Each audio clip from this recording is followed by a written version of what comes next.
Hello everyone, welcome back. I'm Raghavin Mishra, and in today's session we will cover some of the most important definition you need to understand when starting with Docker and Kubernetes. Before jumping into hands-on commands and setups, it is important to get the fundamental right. So in this video I will explain what terms like container pods and namespaces and cluster really mean and why they matter in the world of DevOps and cloud. If you are new here, don't forget to like, subscribe and hit the bell icon, because in the next video I will move on from definition to installation, configuration and creating Docker images step by step. Alright, let's get started by breaking down the core concept of Docker and Kubernetes in the simple term. In my first slide, I'm going to cover the definition. So what is Docker? So Docker is a platform and tool set used to build, package and run individual application in the isolated environment called containers. So here we come across the Docker and Kubernetes definition in the word of cloud. So basically it provides the platform and tool set, okay, which is basically very important to build any application, build any package and run individual application, okay. So it provides the isolated environment, as I said in the definition, that is called container. So it will have everything whatever an application is required to run, right? So that is nothing but a container. For example, if you want to run some Java program, right? So that JVM and everything, that Java installation, that environment will be there inside the container. So this will be provided by the Docker. So that is why we call it as platform. All right. Then Kubernetes, often abbreviated as K8s or K3s, in an open source system used to manage out and automate and scale containerized application across a cluster of servers or nodes. So whatever we have seen in the Docker, right? So it might be kind of very cumbersome, right, to carry, like when it comes to scaling, okay, automating and managing the Docker resources, right? We always prefer Kubernetes for the orchestration, for the scaling of any resources, cloud resources, right? So whenever we want to manage, automate and scale a containerized application, okay, so your Docker images, then there is a way out, there is a way to do that, and with the help of Kubernetes. So it is an open source system used to manage, automate and scale containerized. When we say containerized, it is nothing but the containers, right? All application run inside the container. All right, so moving on to the container now. So if you are beginner and the expert, I will cover both. I will cover the concept for the beginners and then expert also in this series.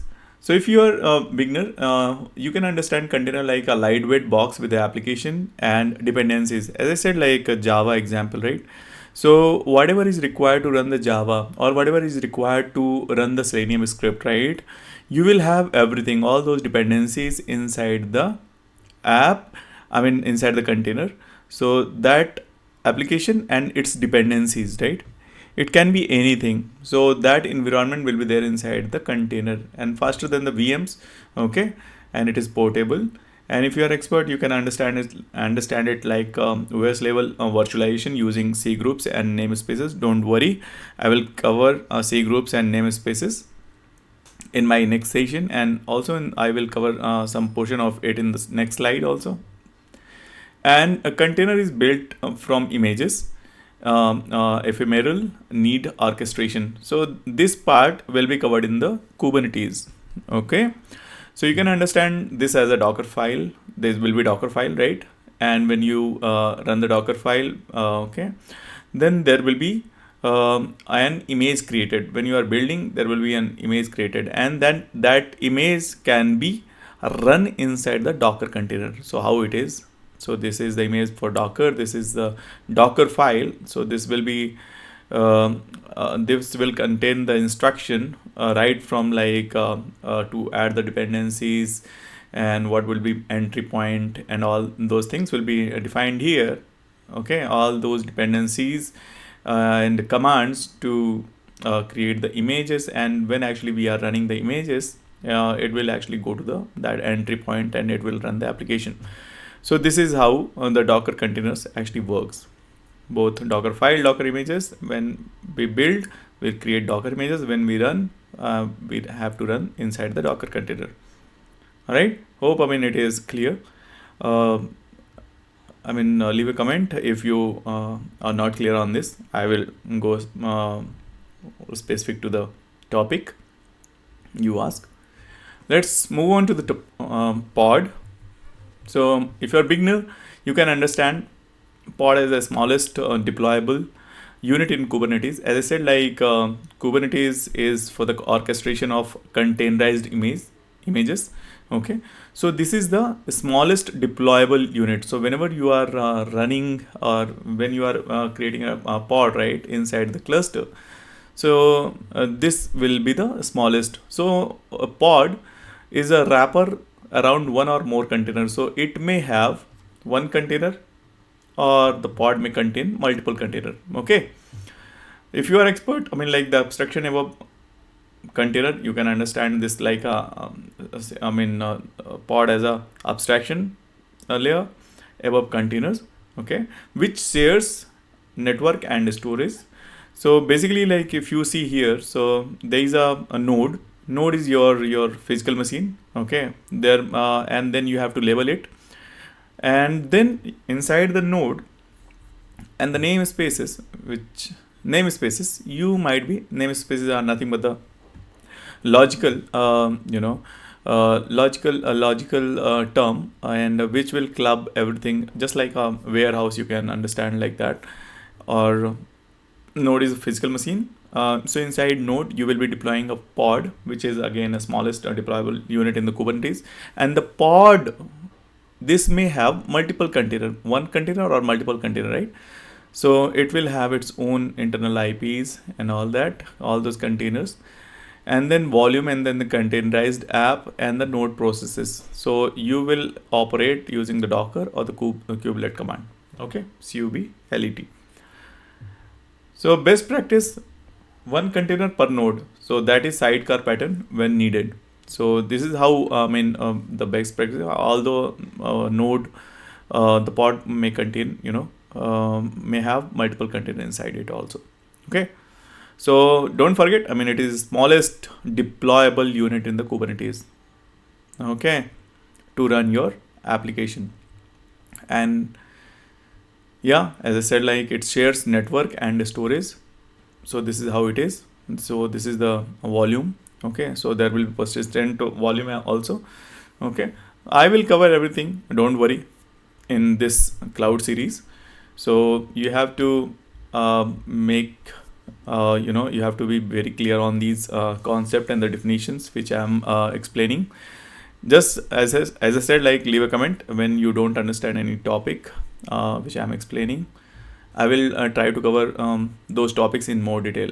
Okay, so this is the file puller web server which is running inside the pod, okay, ultimately inside the container. And then this is the consumer and the content manager. Okay, I will definitely talk about all these, no worries. Okay, so by now you would have understand, right, when I say like network. So these are the IPs and these are the pods, okay, these are the volumes. Inside this volume will be there, and these are the containerized app, okay, and these are the process to control. And overall this particular hexa, this one is node, it contains everything. Okay, the namespaces. The namespaces are like folders that organize resources, and dev, test, pod separation, right? So prod separation. So for example, like you are running some resources, like you are app 2 or app 2 or whatever, right? So app 1, app 2, app 1, app 2, app 1, app 2. So, okay, so you can group all these pods, okay. You can bind all these app or pods to some namespaces. If you don't mind, by default it will be running inside the default namespaces. If you create a namespace with a dev and just label it or assign the to the namespace, right, these apps will be running inside the dev namespace, right? So it is very easy to track like what all applications are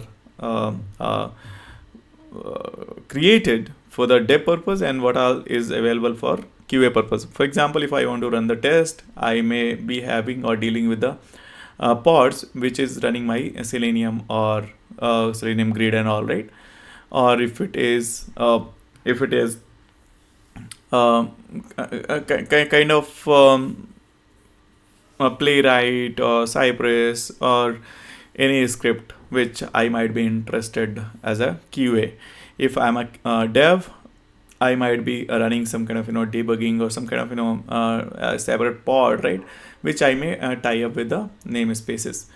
So logical multi tenancy resources codes are back, RBAC, network policies, okay. So and the default kube system, kube public. So this is all part of the namespaces, as I said. So it is logical and it is just like a folder that organizes resources, okay, in the Kubernetes. Moving on to the analogy. So by now you would have understood like container are like app packaged in the shipping container. This is the box, which is nothing but a container, and the pod with the help of network and storage bound, volume, right, PVCs and all. So you can consider a pod as a truck carrying one or more container, and the namespaces is like a warehouse where you will be putting. So this is like a logical, okay, here in the word of Kubernetes. So you will be putting all your pods together in the all your pods, all your containers, basic containers will be there inside the namespaces, okay. So this is a simple cluster architecture, Kubernetes cluster architecture. I will explain this in more detail in my coming videos in this playlist. So for now, you can understand cluster architecture as a like this, like wherein we have control plane. Okay. So now you might be wondering about like what is all control plane. So don't worry. I mean, like I will cover this in more depth, and then etcd also. Kube API server. So this part basically control plane have this control cloud controller manager, then Kube API server, scheduler. Okay, scheduler is like there is a auto healing mechanism in the Kubernetes. So if any pod get restarted, right, there will be or deleted, right. So by the time when you deploy a new pod, right, it will be scheduling, or if there is a loopback crash loopback or state is there, right. So this schedule will come into the picture. It will see the entry in the etcd and the controller manager will be there. So Kube API server, all these like stuff like auto healing will be done like when you are scaling any a pod, okay. So that time that control plane like will act, okay. And then we have node and node 2, okay. So node 1, the both are kind of same here in this picture. So all node will have the kubelet, okay. So this kubelet will be talking to the Kube API server, and the kube proxy will be there in the proxy enabled environment, okay. Then this will have pod, of course, that node will have pod 1, pod 2, pod 3, okay. And that's kubelet proxy, and the pod, it may have 1 or 2 pod, as I said, like, okay. So this is how this internal communication works. And the kubelet again, this will talk to every kubelet command will talk to the Kube API server. So this you will get when you are installing K3s, okay. So we can have K3s installed in one server, so that will be called as master, and then we can have agent, okay, and that will be pointing to the same K3s server, right? So that is how this whole system works. I will cover this in the in the next upcoming video in this playlist, so don't worry. And then we have, yeah, so now if okay, so I hope, I mean, it is kind of clear to you by now. So as I said, Kubernetes control plane is a collection of process responsible. So you can just summarize it like as a collection of process. Okay, control plane is a collection of processes responsible for managing the state of Kubernetes cluster. It acts as a brain of the cluster. Okay, making global decision about scheduling, as I said, scheduling, then maintaining desired state. Okay, and responding to the cluster events when something goes down, something is deleted or is scaled. So that time it is very much important. Okay, and also etcd I will cover. I'm just giving you some food for thoughts here. So etcd is a critical component within the Kubernetes cluster. You can see this is the cluster, whole diagram is cluster, and serving as a primary key. This is basically the primary key value store for all cluster data. Everything is like will be stored, right? This is the serving as a primary key. As I said, primary key value is store for all cluster data. It acts as a single source of truth for the entire cluster state, configuration, and metadata basically. So everything will get checked here. All the entries, key values will be checked by Kube API server. I mean, through this etcd. So it will, for any mapping, anything related to the cluster, right, data will be verified against this etcd entries. Okay. All right. Then we have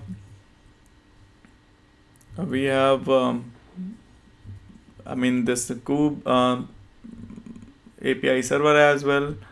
Okay, so that is a fundamental component of the Kubernetes control plane, serving as a control hub for the communication within you can see, right, within the Kubernetes cluster. It exposes the Kubernetes API,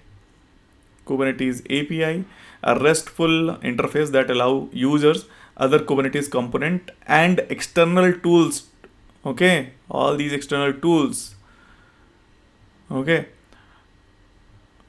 to interact with each other.